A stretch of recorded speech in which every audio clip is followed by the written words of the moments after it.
Hello YouTube, this is Morgan, Airspeed Prime here with my next Dragon Prince Season 2 review video.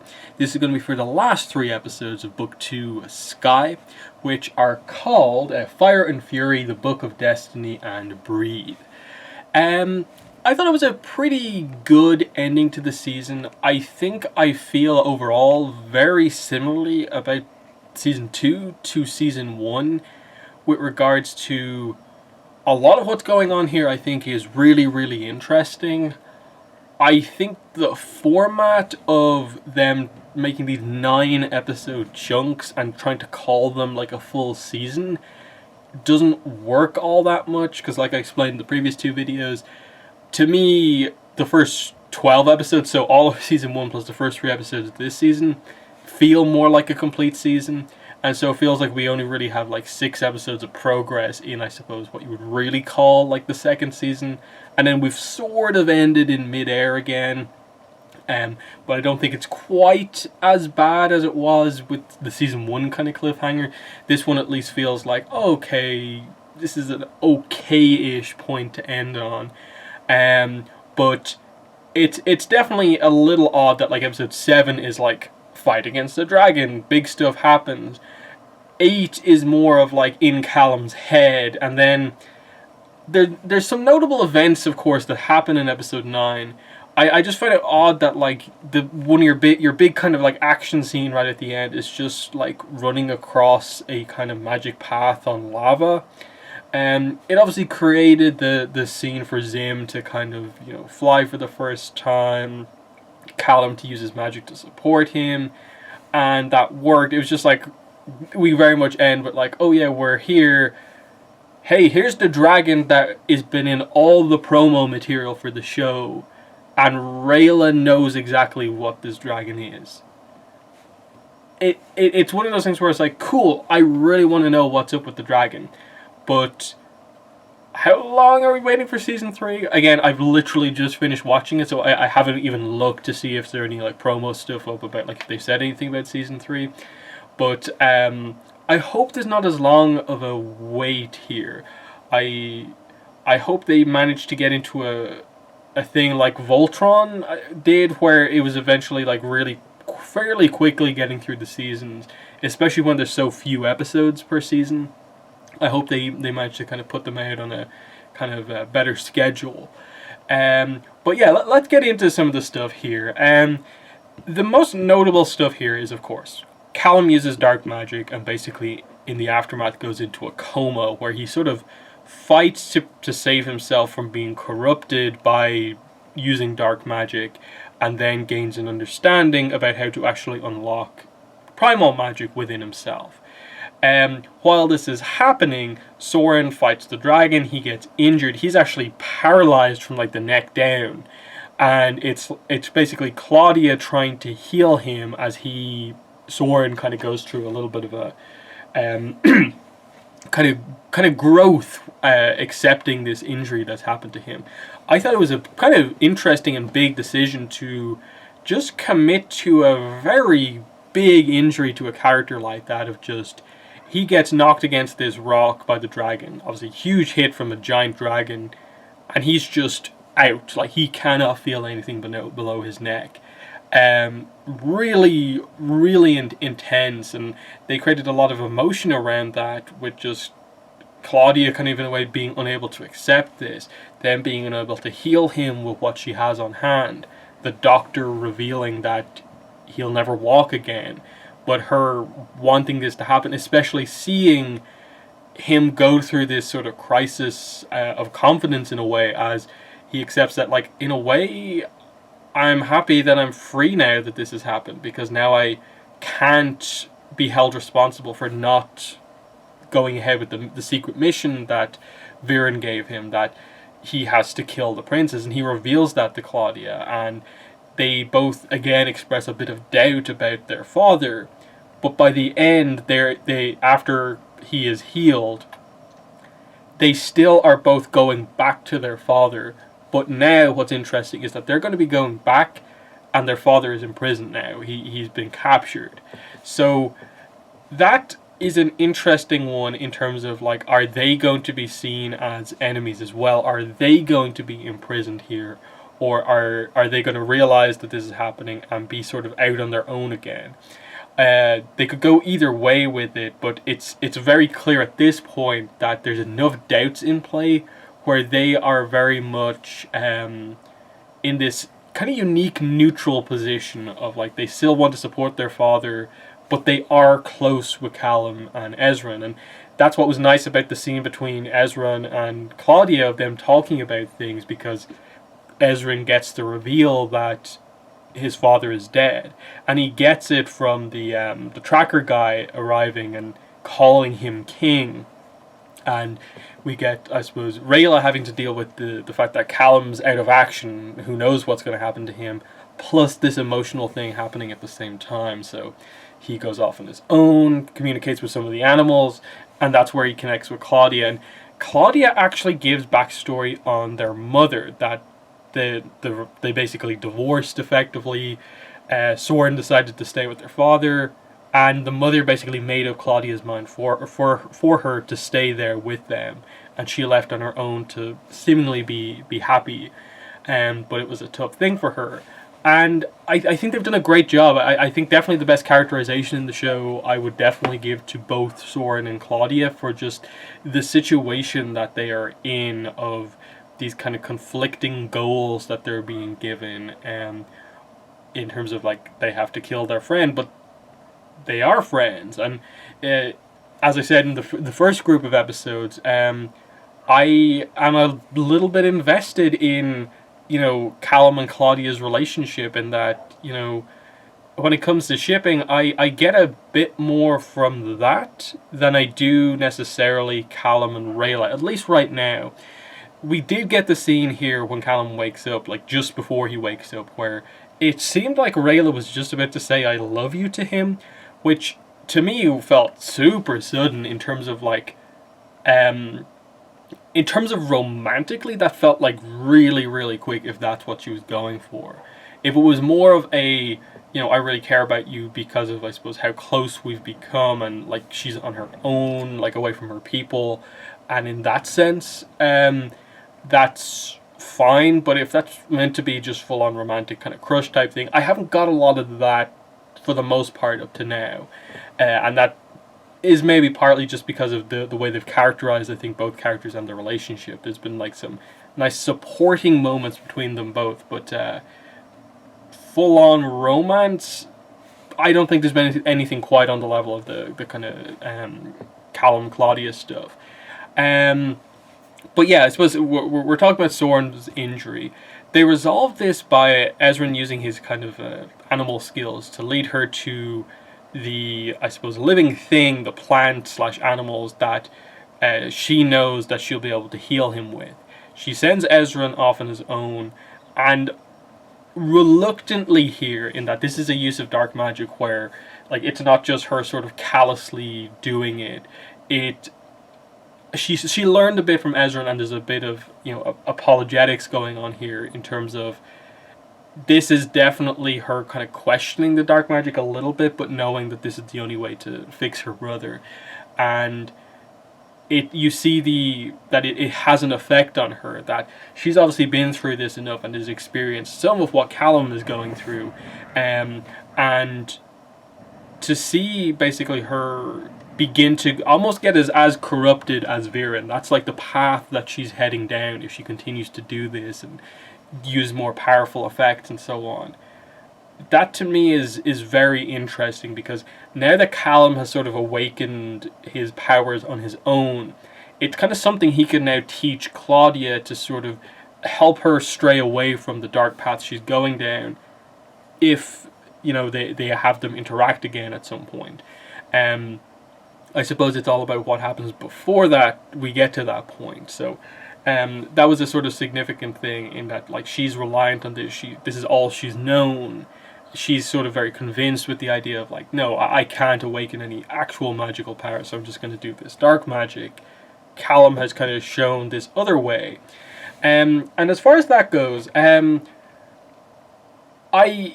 I think it perhaps ended up they spent a little bit too much time on trying to create this kind of symbolic world in his head, exploring the kind of conflict within himself about this. There was some nice stuff in there with regards to, like, Harrow kind of, convincing him in a way to not side with the darkness and, like, just commit to taking the easy way out. But then, like, you had the whole stuff on the ship, and I get that it was ultimately leading towards the awakening of the storm magic connection, and him making the connection, I suppose, understanding the philosophy behind it all.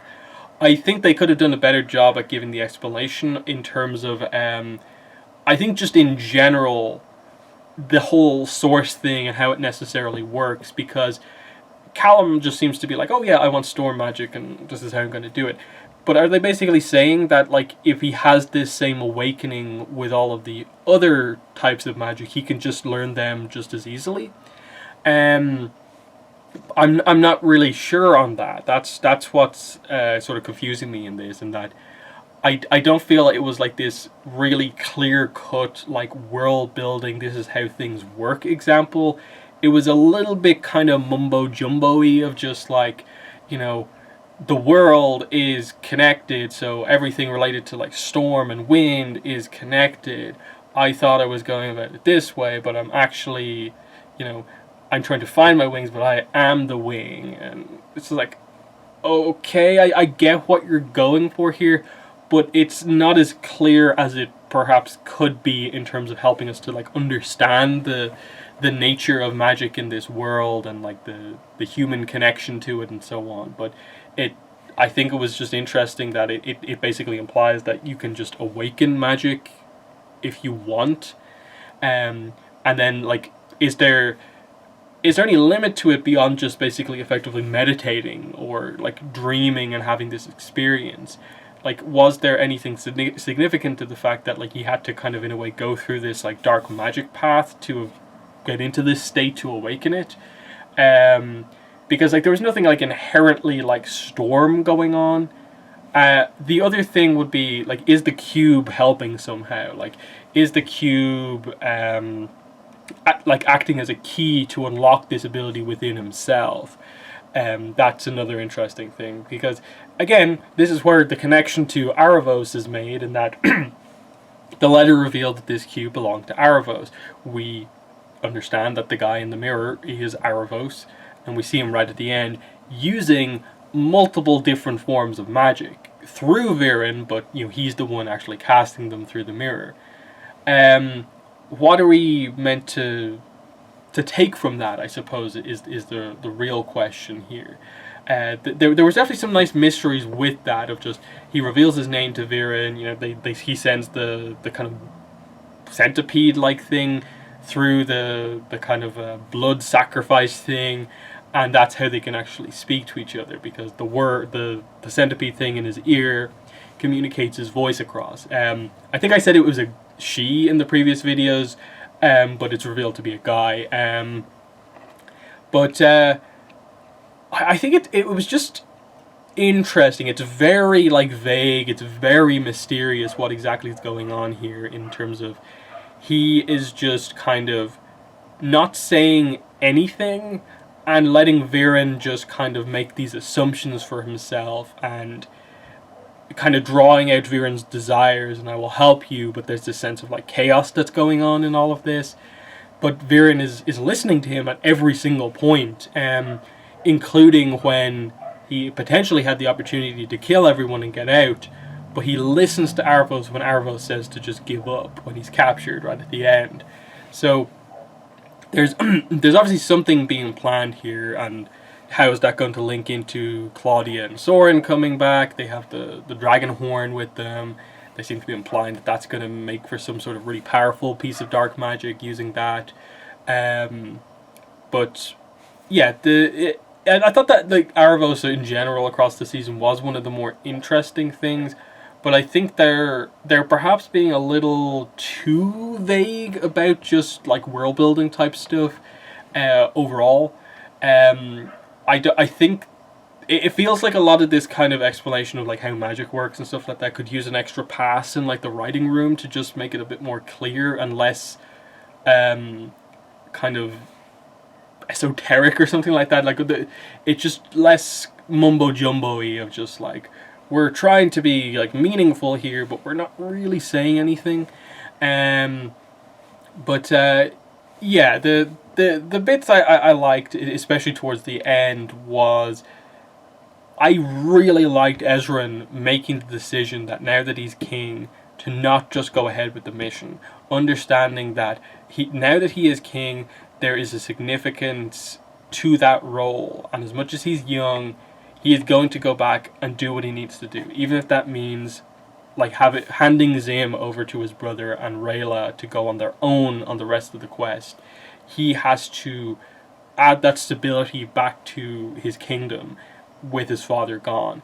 I thought it was a really great character moment of him stepping up to the plate, and I thought for a second they were going to kind of reverse it around, but instead the way they're going about it is that he's still going to be involved because he has an inherent connection to Zim and can basically like telepathically communicate with him to kind of give him advice. So that's an interesting one, to like keep Ezran part of the quest without having him be there and still be part of everything else.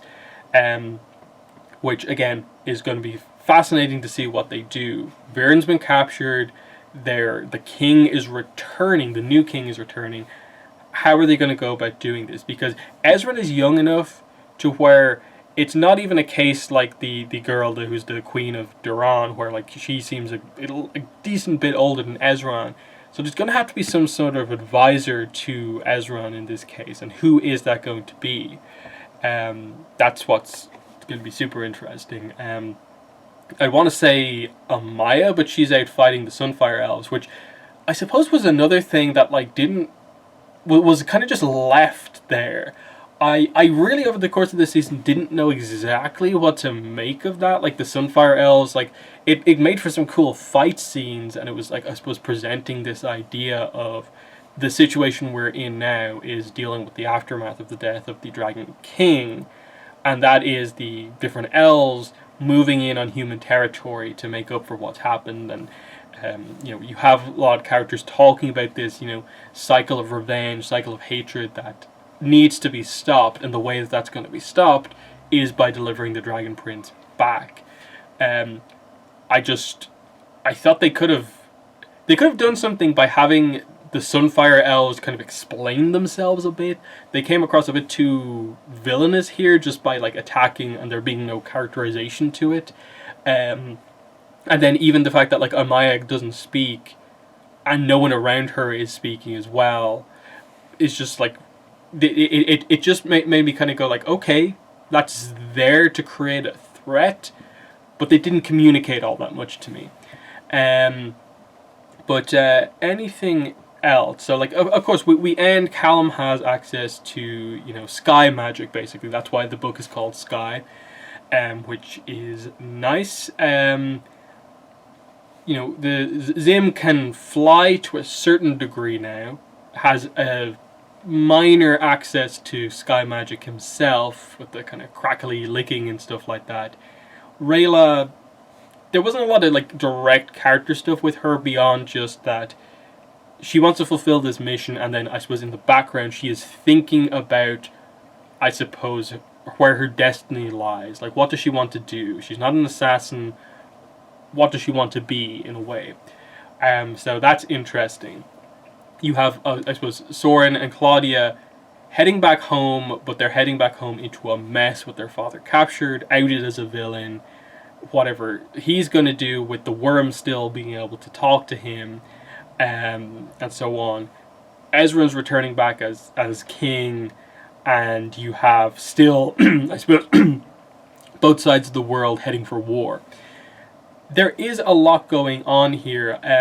I'm just a little, I suppose, concerned about the pacing and how they're choosing to like chop up the episodes, in that if I look back at Book 2 Sky, it felt like it was half of an epilogue to the first season and didn't really have that much of a, like, I think, through line of a direct plot on its own, because we went from, for me, the epilogue to season 1 into basically a flashback arc while the characters were traveling, and then into just an episode or two with Callum out of action.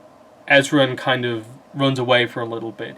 It didn't really make a lot of plot progress, and I don't necessarily have a problem with that. I don't mind them keeping a character focus. It's just, I think going forward they should try, if at all possible, to extend out the seasons so that they feel more like an actual season of a show. Whereas here it really does just feel like a chunk of episodes, and them trying to call it like Book 2 Sky, when the connection is obviously that, like, I suppose Callum and Zim unlock sky magic, but, like, as I said, the Zim sky magic thing was in probably the weakest episode of the season, episode 4, and the Callum sky magic thing is an important plot focus, which was arguably the main plot thread of the season, which was him dealing with magic.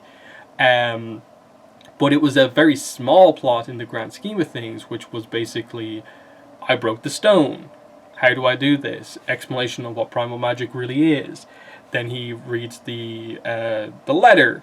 That reveals to him a certain thing. He tries dark magic out. It doesn't work. In the coma, he unlocks the truth behind how to actually do magic. It's like, it's a very basic plot, and it just, I'm struggling a little bit just with the pacing, and I feel the same way ending this season that I kind of felt with the first season, where it ended in a point where I still don't feel like I have an amazing grasp on, I suppose, this universe. I feel they're holding back a bit too much on, as I said, some of the world building elements and stuff like that, and the odd little bits of pacing here and there just hold it back just a bit, just enough that I don't know if I can quite say yet that this is a, like, utterly amazing, like, amazingly brilliant show.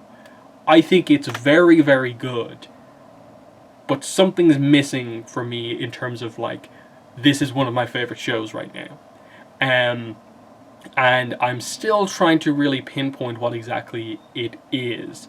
I think I explained the rough idea of, like, why it's not, like, absolutely perfect for me, why there are flaws still in it. It's just an odd situation. I think the main thing they can do to resolve this is confirm more seasons as soon as possible. I hope they get the kind of Voltron situation where, like, after a season of 2 of Voltron, they basically got confirmed for like 60 something more episodes. That's what this needs. Dragon Prince needs to get confirmed for, like, 5, 6, 7 more seasons. And then hopefully they've also been talking a little bit more about the video game. Hopefully when that game comes out, they basically seem to be implying that the game is more of a world building game. That's what the reveals of that game will be. It won't be like following the characters that we know. That could really help as well. And adding on to the whole mass media kind of stuff that this is meant to be. So, yeah, that's my initial thoughts on the Dragon Prince Season 2.